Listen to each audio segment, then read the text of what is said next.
বাজিগার থেকে তানহাজি 3 দশকের ঝলমলে ক্যারিয়ারে একের পর এক সফল ছবি। কাজ তো বটেই, ব্যক্তিগত জীবনেও কোথাও কোনো আলোচনার অবকাশ নেই।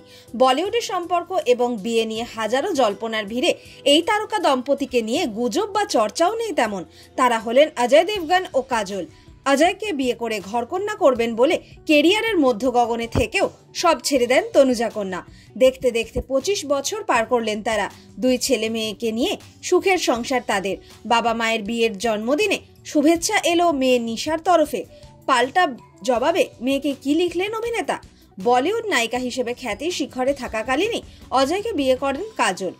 বছর 2 বাদেই জন্ম হয় মেয়ে নিশার।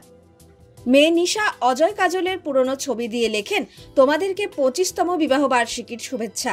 বাবা অজয়ও পাল্টা লেখেন, এই বিয়ের শ্রেষ্ঠ উপহার তুমি। মেয়ে নিশা যে বাবার চোখের মণি, বিভিন্ন সাক্ষাৎকারে নিজেই তা জানিয়েছেন কাজল।